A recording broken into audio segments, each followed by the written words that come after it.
Vamos a hablar de temas que, como muy bien decíamos antes de entrar al aire, no dejan de estar presentes en el día a día de la República Dominicana y están relacionados al Intran. Ahorita más temprano, y yo diría que incluso eso está pues colocado de inmediato en la minuta para escuchar a don Rafael Arias, el director del Instituto Nacional de Tránsito y Transporte Terrestre, los temas relacionados al transporte masivo de pasajeros, además del trabajo que se está haciendo con el registro de motocicletas. A Rafael Arias le damos los buenos días y la bienvenida a este gobierno de la mañana. Gracias, buenos días, Solís Mendoza, Nayí, Los Rosendo, Aníbal y la dama que...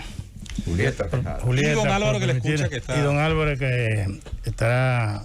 de su hogar. Gracias por abrirnos los micrófonos para ponernos a disposición de ustedes cualquier interrogante, cualquier aclaración o cualquier información. Nosotros emitimos una inquietud. Yo quería iniciar, perdón, Rosendo, porque nosotros durante mucho tiempo en este programa, en el Gobierno de la Mañana y en otros espacios de la Z101, hemos estado hablando de la disposición que tomara el Intran con relación a los motociclistas.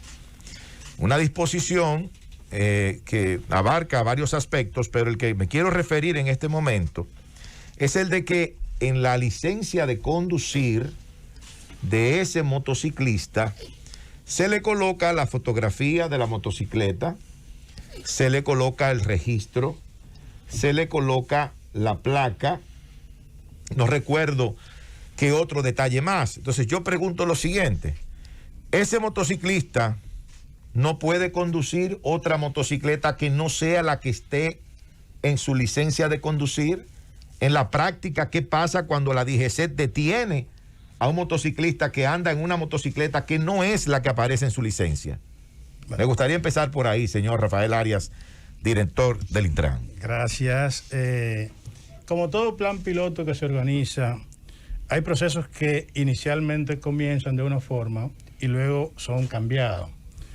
Se inició bajo ese esquema, pero la realidad nos dijo que hay muchos usuarios de motocicletas que tienen más de una motocicleta y también era difícil poner varias fotos de motocicleta en el mismo plástico. Ya eso fue eliminado. Para tranquilidad de los que en su momento tenían esa inquietud, esa parte ya fue eliminada de la licencia y ya no colocamos ni los datos de la motocicleta ni los datos del chasis ni la foto. O sea, eso es para la tranquilidad de esos usuarios. Simplemente se da una licencia como conductor de motocicleta. Correcto. Ahora, todo usuario de la motocicleta sí debe tener una licencia de conducir. Y en eso es lo que estamos procurando llevar, esa formalidad de esos usuarios de motocicleta que hoy en día son muchos, están en la calle, no tienen licencia y están teniendo problemas con las autoridades para circular en las vías. Entonces se está creando un espacio que pueda circular en las vías con el mínimo de los inconvenientes posibles. O sea, esa parte ya fue solucionada. Director, y lo que tiene que ver con el registro de la motocicleta, que es otro problema que hay, porque la mayoría de esas motocicletas no tienen matrícula. Entonces, ¿cuál es la solución? ¿Cómo es que se está resolviendo esa situación para normalizar y que todo el que ande en una motocicleta transitando por cualquier vía de la ciudad o del país, pues lo haga con un vehículo, con una motocicleta, es decir, con un medio de transporte que tenga digamos que su identidad? Pero en primer lugar, no estamos haciendo una identificación de motocicleta. Estamos haciendo un registro de usuarios en motocicleta en las vías públicas. Porque nosotros no somos la Dirección General de Impuestos Internos, que es la que establece propiedad de las motocicletas. Y placa, y marbete, y todo marbete. O sea, nosotros estamos haciendo un registro donde hay un usuario que ha dicho en el día de hoy, cuando se va a registrar, yo soy quien usa esa motocicleta. Lo que pase de hoy en adelante en esa motocicleta es mi responsabilidad. Que sea de él o no, eso lo va a plasmar en la Dirección General de Impuestos Internos. O sea, lejos de ser un problema, lo que estamos haciendo es un levantamiento de información real al día de hoy. ¿Qué pasa en las vías públicas hoy con las motocicletas? Es lo que estamos tratando de hacer. ¿Y quiénes son los usuarios de las motocicletas en las vías públicas? ¿Cómo vamos en esa tarea? Bueno, vamos avanzando. Ya al día de hoy tenemos más de 75,000 motocicletas registradas y avanzaremos más en la medida en que la sociedad y ustedes nos apoyen a hacer conciencia en la gente de que el proceso de registro va vinculado a un proceso de seguridad ciudadana. Exacto. Todos nosotros que estamos aquí, en el momento en que nos vemos en las vías públicas, que un motociclista nos pasa por el lado y se devuelve, entramos en pánico. Eso es verdad. Y tenemos que cambiar esa percepción del uso de la motocicleta en la vía pública. Esa es la intención del gobierno. Porque una vez yo acceda a decir, miren mis datos, yo soy el que ando en esta motocicleta, probablemente no me preste a hacer acciones indebidas en ella. Y es lo que estamos procurando. Ahora, una vez pase ese primer proceso, los que no asuman ese nivel de responsabilidad de hacer el registro tendrán niveles de consecuencias posteriores con las acciones que las autoridades tendrán que hacer. Señor director, en su momento. Recuerdo desde que se anunció, y eso me llamó la atención, el tema de la categorización de usuarios, deliveries, motoconchistas, propietarios privados y el trabajo de la mensajería, ¿verdad? Sí. ¿Cuál ha sido la respuesta en los distintos niveles? Porque a mucha gente en principio le preocupaba, y a mí me parece que era una preocupación genuina. El tema de que los motoristas en su interacción, sobre todo los motoconchistas, en su interacción con la autoridad, siempre era macana, siempre era una interacción difícil. ¿Quién no se ha topado aquí con retenes antes y después de túneles o elevados y donde había una confiscación masiva de motocicletas? De hecho, ahí está el canódromo Verbigracia lleno de ellas.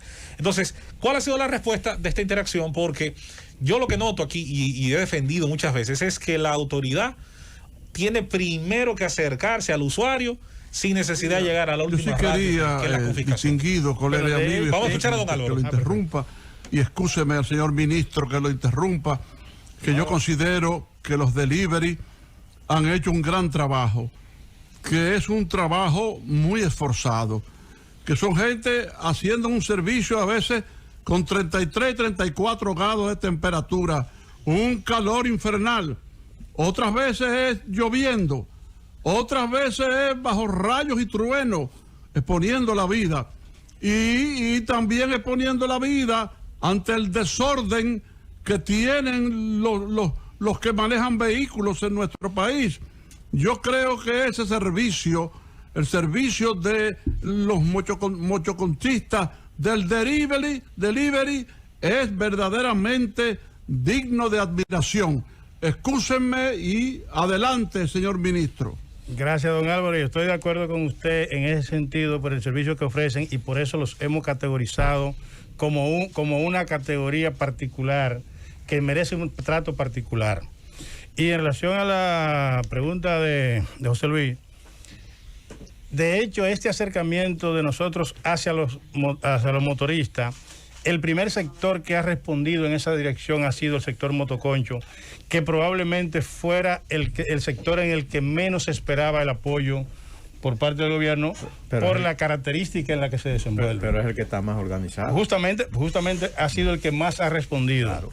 Entonces, en ese sentido, y en relación a lo del canódromo, justamente en esta semana estamos instalando, y ya instalamos en el canódromo, una unidad para registrar los motores en el canódromo y haremos un anuncio con el director de DGC para la entrega de los motores que están en el canódromo a sus propietarios que han sido retenidos en mayoría de los casos por falta de licencia de conducir.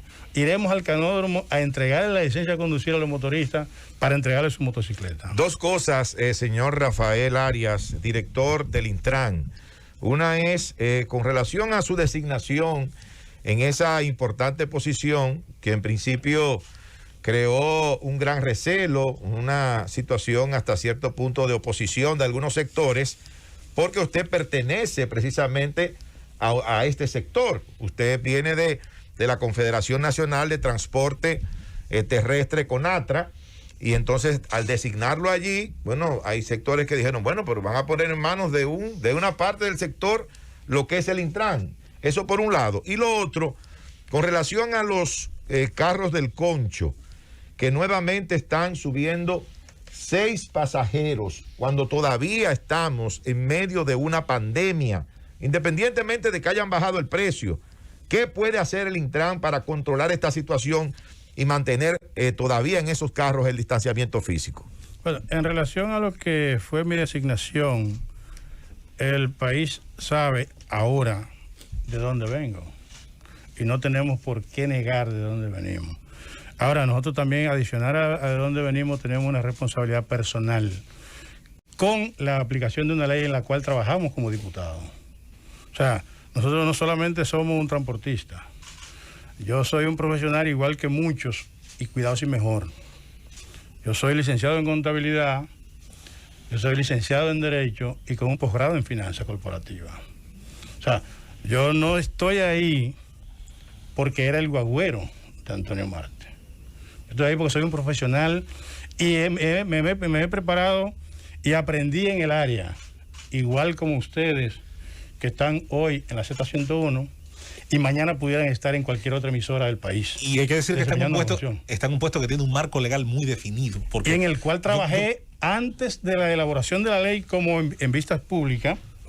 Trabajé, y lo sabe Aníbal que es diputado ahora y trabaja en comisiones. Claro. Trabajé en las comisiones que elaboró la ley. Porque creo, Nayib, que es la ley más extensa que tiene. Y después de haberse aprobado la ley, desde el sector en el que estaba, trabajaba para impulsar la aplicación de la ley. O sea que no es un guagüero. Yo no tengo guagua, no tengo motor, no tengo nada. No lo vea desde ese punto de vista porque se escucha hasta cierto punto despectivo. Yo estoy hablando de conflictos de intereses. Por ejemplo, en la lotería recientemente colocaron una persona vinculada a las bancas de lotería. Independientemente de lo que haya pasado y guardando las distancias de ese ejemplo con usted, perfecto.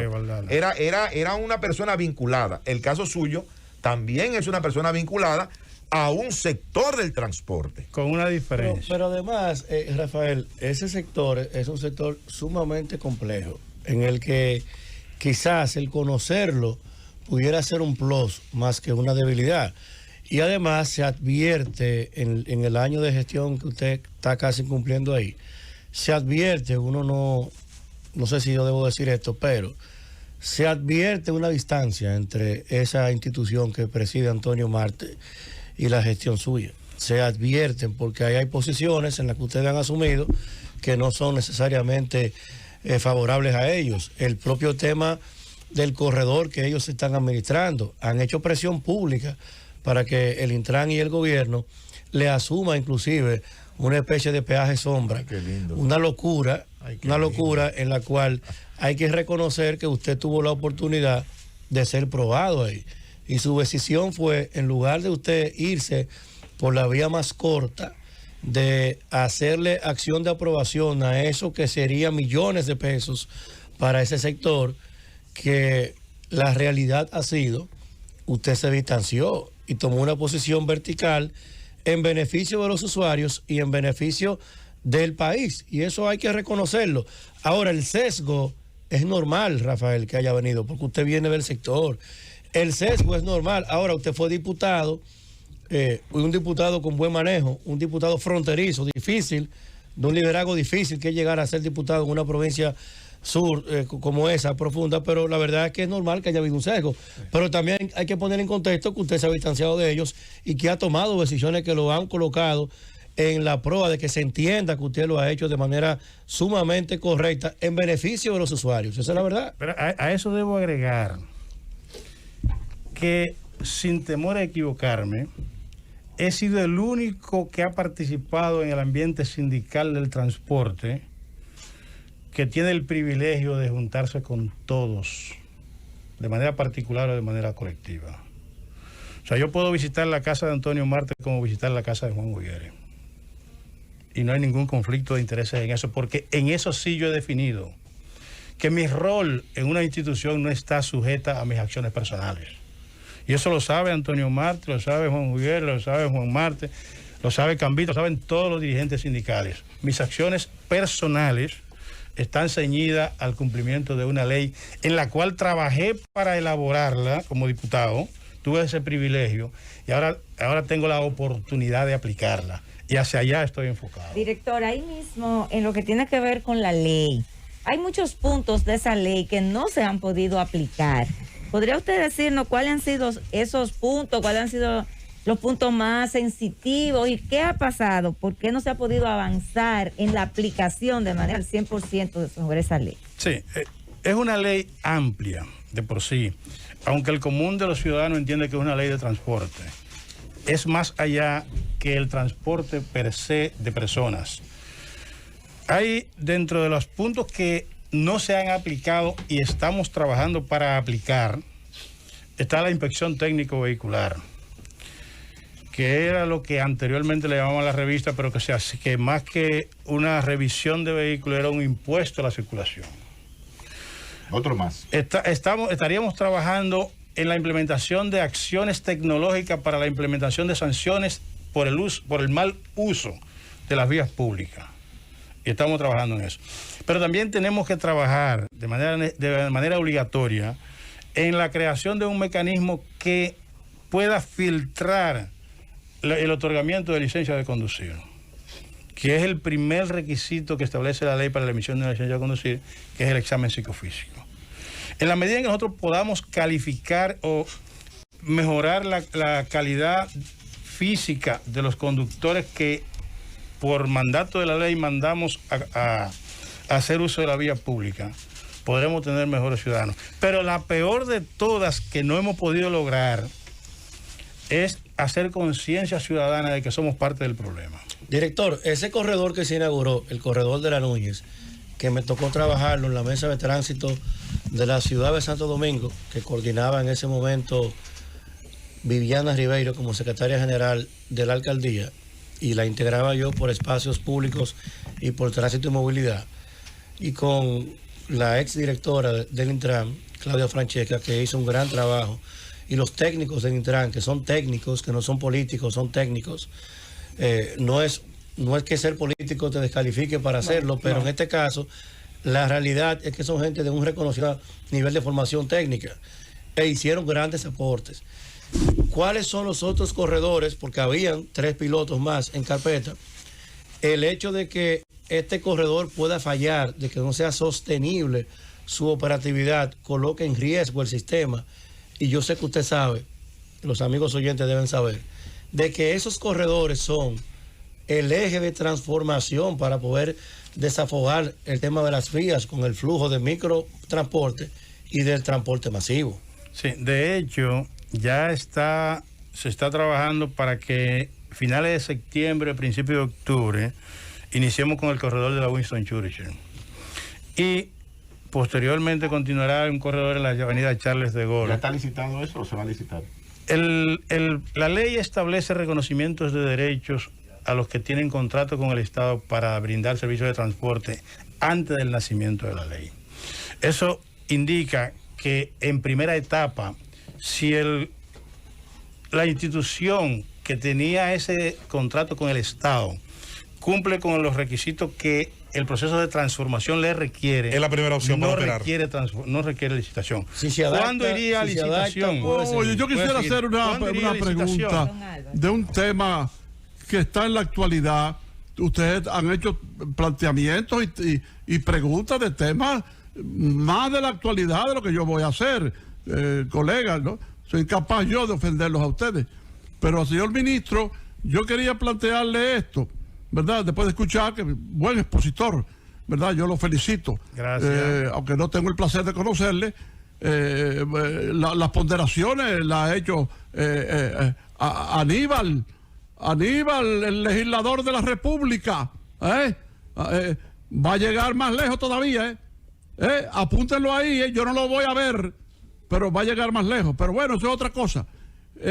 Con esto del corredor de la Duarte con París y la reforma, el trabajo tremendo de Luis Abinader, primer presidente que le hace frente a esa situación tan tremenda, y claro, el triunfador, the winner, David Collado, acompañado de un equipo formidable, igual que cuando estaba en el ayuntamiento, que fue alcalde de las Américas, junto a Abel Atahualpa, ¿verdad? Que es el propio Aníbal Díaz, ¿verdad? Otro triunfador.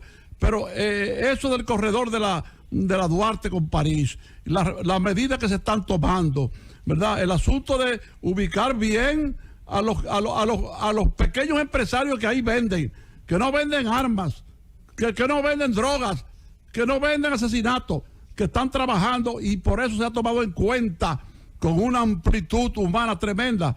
Pero bueno, he hablado demasiado, señor ministro. ¿Qué va a pasar en ese corredor? Bueno, don Álvaro, usted sabe que las instituciones tienen delimitaciones de funciones, que nosotros tenemos un papel que jugar en esa parte. Y es el estudio del desvío del tránsito en este momento que se está elaborando la obra. Ya la parte de qué va a pasar con los buhoneros ya corresponde en este caso al Ayuntamiento del Distrito Nacional. Pero escúcheme, escúcheme, señor ministro. Dígame. Yo no hablaba de la responsabilidad suya, de su departamento con los buhoneros, un elogio que yo le hice a esos buhoneros, a esos pequeños empresarios. No, yo prefiero precisamente al tránsito de la zona.